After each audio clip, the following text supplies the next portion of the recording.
Welcome back. We have seen and heard about this specific issue so many times, and it is this. When someone dies, families are often left trying to navigate grief, paperwork, missing documents, and countless unanswered questions all at once. What happens when your family isn't prepared for death? In this episode, Frank Flores joins us to talk about how to prepare your family for death, what to do when someone dies, and why organizing important information before a loss can make such a difference afterwards. Yeah, we really emphasize this all the time. It's such a gift you can give to your family.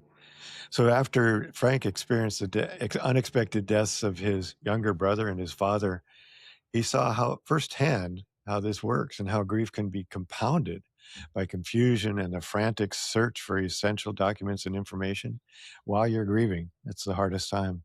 That experience led him to create Familia Lista, a bilingual digital life manual designed to help families organize important information and create a roadmap for what happens when a loved one dies. This is a really beautiful bilingual tool. So, yeah, and we always talk about this, and it's just wonderful to hear about somebody so dedicated to taking care of something he found a need for, and it's That's a really, really good tool. So he helps us consider a question many families avoid, until it's too late. What would your family need to know if you died tomorrow? So if you're dealing with grief and loss or preparing for the death of a loved one, or simply just trying to have more honest conversations with your family about death and care, this conversation is a great one to listen to. So stay tuned. That's right. Stay tuned. Welcome, everybody. So glad to have you back here again. I am the Reverend Wakil David Matthews. On today's episode, we get to meet and talk with Frank Flores. Frank is a first-generation Mexican-American entrepreneur and writer from Eagle Pass, Texas, on the U.S.-Mexico border. He just told us he's on the other side of the Mexico border right now. He spent a decade building 10 different industries, from a feature film at 19 to businesses he started with almost nothing, until two losses stopped him cold: his younger brother and then his father. Yes, and I am the Reverend Mother Ana Luisa Armendariz, and Frank, he continued to form businesses for years and years, trying to outrun the grief before he finally turned and faced it. Out of that came Familia Lista, a bilingual life manual, so no family is left in the dark when someone they love is gone. It's also a memoir it's a memoir. There's another memoir, right? The Half of You Have. He tells these stories out loud, para los nuestros, so grief gets spoken instead of buried. Ay, Beautiful. Un orgullo que tengo de conocerte. Hey, thank you guys for the space. Appreciate an opportunity to get on, and I did jump on Familia Lista, and I love what you're doing. It's really, really important. So we've talked to people about gathering up all of your stuff, right? And we do classes on all the stuff, and but this is kind of a step beyond that, where you've got I always end with, you should have something online and you should have something in hard copy. And this just gives you like a step-by-step way to put it all online, and some other things that maybe you don't even think about, So I really appreciate what you're doing, Frank. That's right. I appreciate that. So, Frank, there's a lot that probably brought you to this work, but in the best way that you can convey this, what inspired you to begin Familia Lista? Out of loss, out of grief, and experiencing loss firsthand with my younger brother, Marcelo, and then secondly with my father. My younger brother, it was unexpected. He was straight out of college, and we lost him. And so that was hard to deal with. And that's when I actually started building. That's when you guys were talking about, like, I was trying to outrun grief. And I just realized that 10 years later. And then with my father, he was an older man, you expected, but he was very healthy. He was strong. He was an athlete. And it was during like the COVID time, and it wasn't because of COVID, but he just got sick, and everything, the way, everything that was going on, we ended up, it was an unexpected loss. So we weren't completely ready. And my family, we ended up having to deal with a lot of grief, but there was a lot of chaos as Yeah. well. And I hadn't experienced that with Marcelo because he was young. So he didn't have a family. He was just starting his life. So that was one kind of grief. Then my father was like, we knew time was coming, in maybe 10 years down the road. No one knows, right? But we still weren't ready, and he wasn't ready. And in my, I'm Hispanic, so I remember when I told my dad, I was like, Dad, what? Not kind of like, what are you going to leave us? But like, where are the things? Like, what are you trying to kill me? Why are we talking about this? So it's a very tough conversation to have with elders. In my culture, they think it's disrespectful, and they think you're maybe bringing on death. It's very like, it's a superstition kind of thing. So it's very hard to have like. And you had a guest on before, and she spoke very beautifully about this. I think it's like tabletop conversations. Like, what do you do to prepare for this kind of stuff?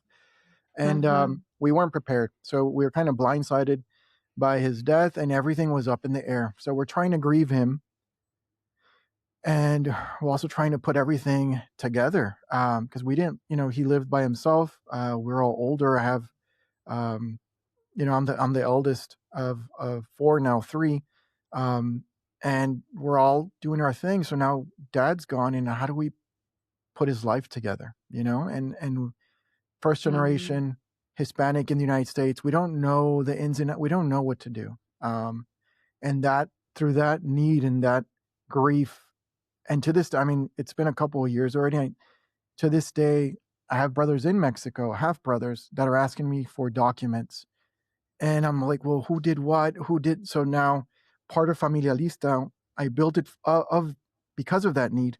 But then also, after you're gone, there's this thing we built. It's called El Cuarto Familiar. So even after you're gone, you get 12 months on this digital platform to access things. Different people that you left or that you want to have access, they can have access for tax purposes, insurance, whatever the need may be. So it came through need. First-hand experience, and I'm still building it. I mean, it's live now. But that Cuarto Familiar, it was one of my brothers inspired it. He was getting after us on a group message. I'm like, I can't find the document. And I'm like, if there was only like an area where just this subject, my dad's subject, all the paperwork was there, and that's what opens up after you're gone. So that's the family room or whatever. So it's out of need. It's out of need, and I saw that. My dad didn't leave a will.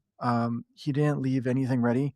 If you want to go talk to a lawyer, it's expensive, especially for Hispanic families. It's not something you have to do. And Familia Lista does not replace a will or a power of attorney. It's very important, but at least it gives you a roadmap on day one on what has to happen. Because even if you had a will tells you who inherits what.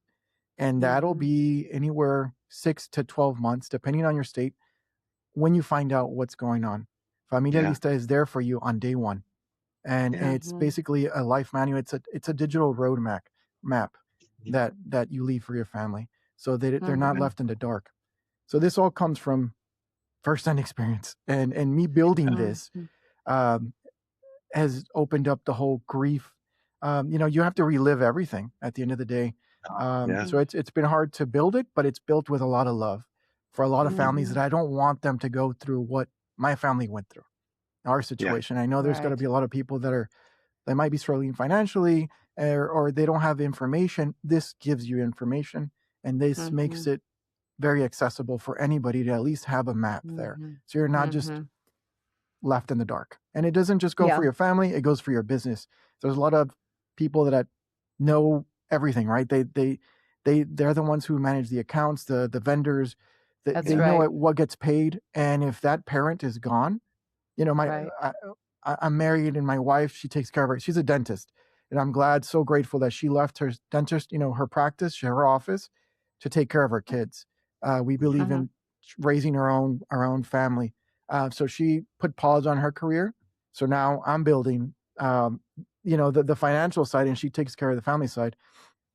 And if I'm gone, I was like, what happens? Does she know how to, where anything's at? Like, I'm going to leave them there might be something built, but they don't know where anything's I at. don't know where it is. Yeah. Yeah. Exactly. So, Yeah.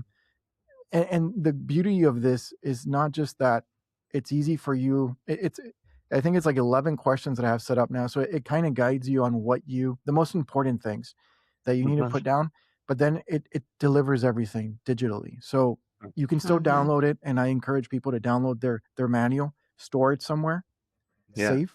But also this lets you know exactly like, hey, this was meant for you. So it actually delivers it to the people you love or the people on the list that you want That was the information. really interesting part of it that I like.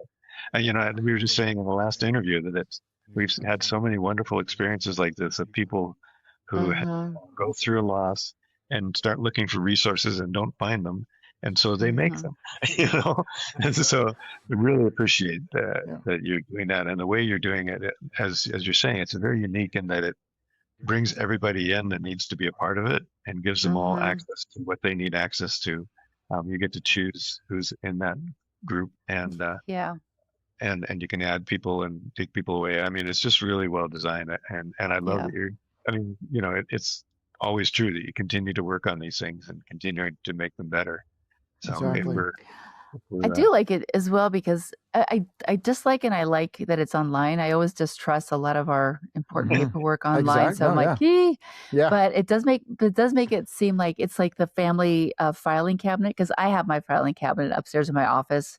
And like I bought the Knox box for going through it and getting all my, my daughter, the moment I die, she can pull it up. Like, here's the insurance policy, here's there you go, this, here's that, and everything's there in a piece of paper. And I just recently got a fireproof safe. So I'm like, okay, I'm going to make copies and put it in there. Yeah. But it is really nice to it's like the family filing cabinet. It's got stickers on it and everything, pictures. And you're like, okay, we need to find this paper to do that. So exactly. I think that's really cool. This does not replace that either. That is the most important thing. You should have everything printed out and filed away safely. But then again, you have to think of a fire or an update. You work on this manual and then you'll leave it there. You'll forget about it. The great thing about this, which doesn't replace that either, this is digital and you can do it on your phone, on your computer. You can make updates on the fly. And when I tell you that the security thing, my sister, she's like, I love it, bro, but I'm not using it because I don't trust anything online. Yes. So the base of this is because of Robbie, my beautiful sister. She doesn't trust anybody. So I made sure I passed the Robbie test and everything is encrypted.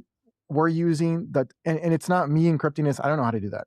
But we're hiring companies that do this for the top. I mean, for Stripe, the security provider, I mean, the payment provider, everybody, we're using their resources for our app, for our service. So everything's locked down to the key. And then also don't store your passwords or your complete bank account number on this. It's just a map. So it just tells you these last 4 digits of my account or this is where you can find my password, and you have something else printed out. And like I said, you can print out your manual that's there, and then you store, and you can put your actual password on the printed one and you store it in your safe. So it goes along with all that as well. But there's a security page. Sorry, go ahead. Oh, I mean, I see. It also addresses the issue that people, that's nice to have a filing cabinet, but sometimes people, like you said, it can just be, art on the shelf that never gets updated. But also that people don't necessarily live anywhere near you or know where things are. If the house falls over, it's just wonderful to have that resource that people know where to go and how to find what they need. So I appreciate that a lot. Exactly. I use computer security, so I appreciate encryption. Yeah, I mean that was the first thing I was like, if I'm doing this, how are we going to tackle that? Because when I did, I went all in, and then if you go on the page, you'll see the first thing on the top, it says security. There's a page dedicated just to explaining how your information gets handled, and then what we do with your information. Everything. There's no small print. I mean, I'm not trying to. I gotcha. Kind of. This is to give, something positive to our community. This is something I wish existed when I went through this. Yeah. So in no way, shape, or form are we trying to do anything funky with this. And like I said, that was Mhm. for Robbie. I'm like, Robbie, here it is, right in your face. This is what, and I repeated it throughout the whole, not just the app, but the website and several Mhm. places. So you're very secure with everything, even though it's encrypted. Uh, like I said, I even tell you, don't even store the actual password on here. You don't want to do that ever. Mhm. Mhm. So, but yeah, it does, Rev, like you said, this will deliver it to the person that you want it delivered wherever they're at Yeah. whatever time. There's no, it's another Yeah. contingency plan for your safety box, right? And then Yeah. the other thing is we added a section for every person, so you can Yeah. deliver a personal message where no one else will read that message, just that one person reads it. So even though you have a Mhm. family group, every message is delivered. There's a different personal message for every person in your Yeah. list. Yeah. I love that. Yeah. So, tell us about the most difficult challenges you've run into with this. You know, of course, developing a website and all that is a challenge all in itself. But has there been other challenges, like people who were, well, like your sister, who said that's not going to work for me, or other Yeah. challenges that have come up? It's funny. I've when I started, I just let friends and family go touch this, right, and play with it, and tell them I really wanted feedback. I'm like, go crazy with it. I don't care if you don't like it, tell me you don't like it, but tell me why you don't like it, so I can Yeah. address your issues. And my sister's concerned that was the main one, security. So we addressed Mhm. that, and we actually run audits on a weekly basis on ourselves, just to make sure there's no bug or everything. So we're Mhm. security and safety is the utmost important. And then the other thing, I have one of my really good buddies, when I used to work in real estate, he has it, and he's like, so I have 2 kids. If I pass away, and he always plays devil's advocate. Is that how you say it with me? So Yeah. it's great. He always has like these crazy scenarios. He's like, what if I let them know where everything's at? So my 2 kids. But what if my daughter, the younger one, goes in and hacks me? Because she might have like my password and leaves my son out of everything. Uh-huh. Kind of like what if she does that to him? I'm like, okay, um, that's a great thing. Let me figure it out. So then we went back and worked on that. So everything is time stamped. So every time you go in and do any change, you make an update or whatever, everything gets stored. There's a little digital foot. It's like crypto, like when you go in and you move, it's like a crypto blockchain. So everything gets like, Paco or Frank came in here and he did some change. So it's time stamped. So I'm like, Mhm. after you pass away, your daughter's going to go in there and try to move things around. Like, no, I left this for you, not for him, blah, blah, blah, whatever. Um, your son will know. It's like, my dad couldn't have done this because this is the Mhm. last time he actually went in. This was after the fact. So no. So, I mean, everything is like super, like if let's say you're going to use that to go to court, everything is timestamped. So there was a lot of good questions like that, and a lot of issues that came up, and we started addressing. So that Mhm. was another Mhm. challenge that we were. But Mhm. those That's an challenges end interesting. up being positives for the Mhm. service. So it's just another thing that covers you in case, just in case this or that. So, Yeah, it's and we're Mhm. good to still, have like I that. said, we continue to build. So every time someone else says like, well, I don't want to use it because of this, we're like, perfect. Now we'll fix that part. Now So figure then it you out. can use it. Yeah. Yeah. Yeah. It's Those are the best iterating. friends. Best Yes. friends to have, the ones that go, "What about that?" Yes. Yeah. Well, that's Yes. great. Thank you. That's good. So, what frightens you about the end of life? Um, I saw this with my father. I don't think my father had he was 50 when he had me, and then he had Robbie 3 years later, and then he had twins 8 years later. So out of his second marriage, so he was an older man. He had twins when he was 58. So he had his whole life, after we knew him, and you're growing up, and now I'm older, and I wish I had him with me right now, to ask Mhm. him about everything. I'm like, I miss him now more than ever. Mhm. As the man, I wish I knew the man who he was when he was younger. I wish I had his um I wish I could just ask him questions and how to figure things out. Like Mhm. he would have been an amazing mentor. I saw him be a mentor to a lot of people when I was a kid, but I didn't use him as one. I didn't need him, and now that I need one, he's not here. Mhm. Mhm. So Mhm. the biggest thing that scares me is me not being there for my kids. Um, Mhm. So that's the whole point of Familia Lista again. It's like, but then that's just paperwork. Mm-hmm. That's one thing. So I started this year writing a book. I've been trying to write a book for a long time. I didn't know of what. I'm like, I have nothing to write about. And now that I became a father, I'm like, this is what I want to do. So I'm writing a memoir about the person that's made me, about my father, about loss. It's about everything. And I just want to leave them something beautiful. So when I'm gone, they don't just have Familia Lista to guide them where everything's at, but it's like, oh, this is who he was. This is why he was the way he was. I just want him not to doubt or to have anybody else tell them the story about me. I want to tell them the truth. And in this memoir, I go deep dive on the truth. There's nothing holding back. And it's like things it's not just like, it's not victory. It's like, oh, I did this. It's really about like, this is where I messed up. And this is why if I would have done this, I would have had a better outcome. So it's really leaving them something so they're not lost in the world on a personal level. And at the same time, I'm trying to leave something good to the world, but it's very personal. It's for them first and then for everybody. So that scares me. So that's why I'm trying to finish this as soon as possible. Yeah, I think I saw on the Familia Lista didn't you have a place there where you could just write like a little love letter to whoever you wanted to Yes. as part of it as well? Yes. That's something we also talk about when we're doing end of life planning. It's a really wonderful thing to do. In fact, they call it the ethical will, I think, in the Jewish tradition, of just writing something that's not about the money and but it's about who you were, what you wish somebody would have told you, how you feel about that person, or forgiveness for the people, or that kind of all these things that you wish you would have said, or you wish somebody would have said to you. So I love that that's a part of what you're doing, and I love the idea of writing a book.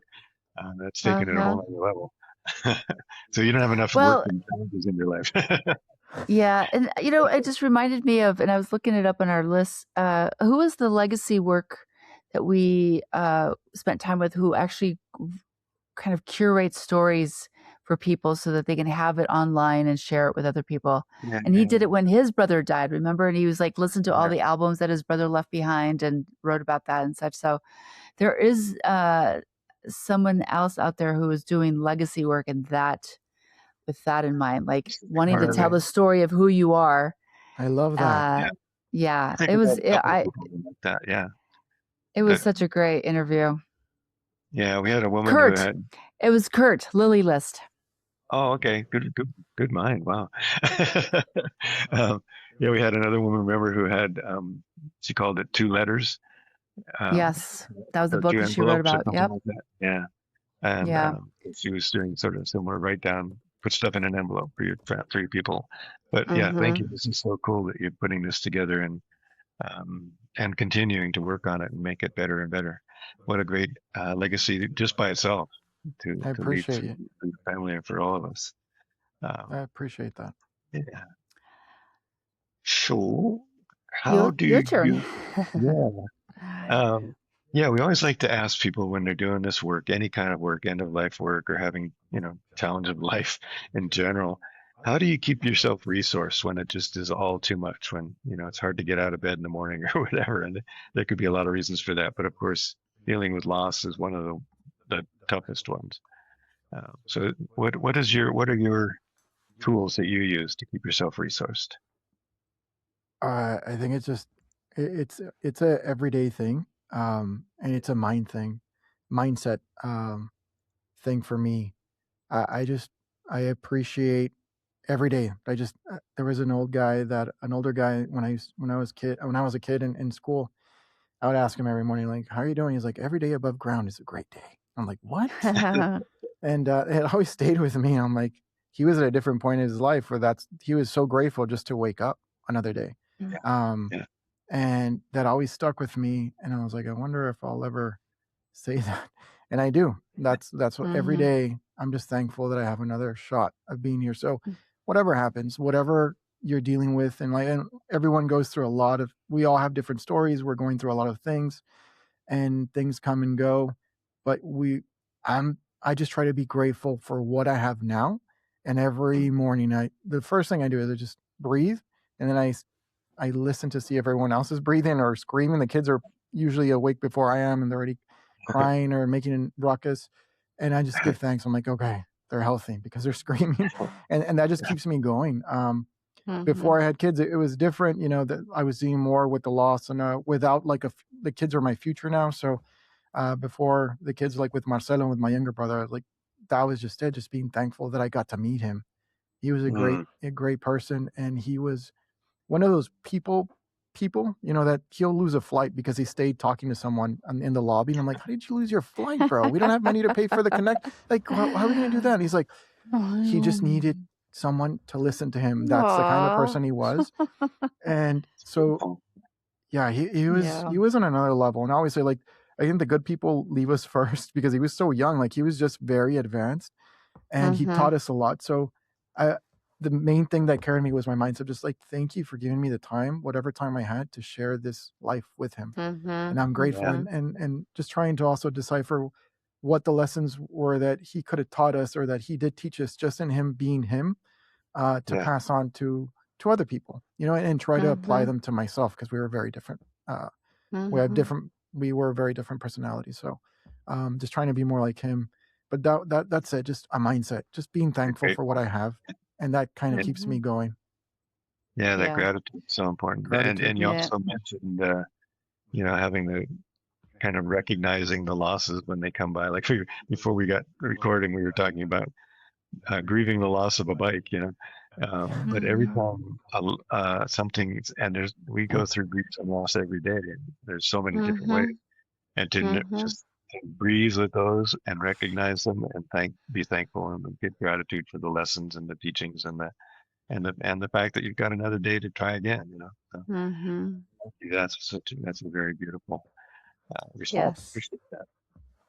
So, Frank, what is it that you wish we'd asked you? Yeah, what's Is there left? anything that you're like, I want to talk about this? I just want to let everybody know, kind of like not really, it's just like the resources so familialista.com, it doesn't really, I'm not here to, you don't have to get on it, but there's resources there's guides, and they're free. So if you go to the page, and on the bottom, every question I wish I would have known, or I could have had like easy access to when I was going through grief, it's like a blog, and we're building it as we go. So there's a lot of free resources there for everybody to find out. That's great. And yeah, so just go to familialista.com. You scroll down, there's a guides area, and there's just everything that you could think of. And if the community has anything that they want to know about, reach out, and we'll figure out the answer, and we'll put it there for someone else to read. Anybody who needs that resources, and it's bilingual, so it's Spanish first. When you log in, it's Spanish, but there's a toggle on the top for English, and everything's in English as well. So but yeah, we just want to give out free resources. That's so great. So appreciated. So needed. So wonderful. And you said you had a quote you wanted to share with us. Yeah, actually, I wasn't ready, but when you guys wrote, I was like, okay, I'll do a quote. Actually, now you have to find one. Yeah, I was scrambling to do one, so I was like, I'll just talk about this, and it has more to do what we're talking about. And I heard a great podcast. You were talking about masculinity. I can't say it. Masculinity. Earlier, I think it was like during Father's Day. It was a great episode, and I loved it. And so it kind of has to do with that. And this is something I wrote out of the book that's going to come out soon. It's just it was one of the hardest chapters I had to write, but it's kind of just like inward facing. So I'll read you that just verbatim. The book is called The Half You Have. And here it goes. The story you've been told, that a real man carries it alone, that needing help is weakness, that you stay strong and keep moving and never air your pain to anybody, that story is a lie. And it's quietly killing people. Strength is not carrying the weight alone until it crushes you. Strength is being brave enough to let yourself be seen all the way down, to sit across from another human being, a counselor, a friend, somebody, and finally set it on the floor. If you're a man reading this with something heavy bolted to your chest, hear me clearly. You were never meant to carry it by yourself, and reaching for help is not the end of your strength. It's the beginning of the realest strength you have. So reach. I almost waited too long, and I'm not willing to lose you the way I've lost people I love. That's a quote. Oh, yeah. Thank you for that. Reach. Yeah. I hear Yeah, the and that, tenderness in your voice. So thank you Yeah. for sharing that I'm, vulnerability. yeah. I'm choking up too. thank Really you. appreciate it. It's I'm like I said, I'm still working on it. And that's really what the whole book is about. You're giving more than you think, and you were never meant to carry it alone. So, Yeah. it's So basically true. that. So important. Grief and loss, conversations about the end of life. Thank you for joining us today. Thank you to Charles Heaston, the composer of the original music you are listening to now. And of course, thanks to you, our audience, and all of our amazing guests. Please come back next week for another great episode. Share this with your friends, family, and community. We hope you will subscribe and follow us on YouTube, Facebook, Instagram, Blue Sky, and Substack. Each guest's additional information will be found in the podcast notes. And of course, if you have a good end-of-life story to share, please reach out. We are always eager to hear from you.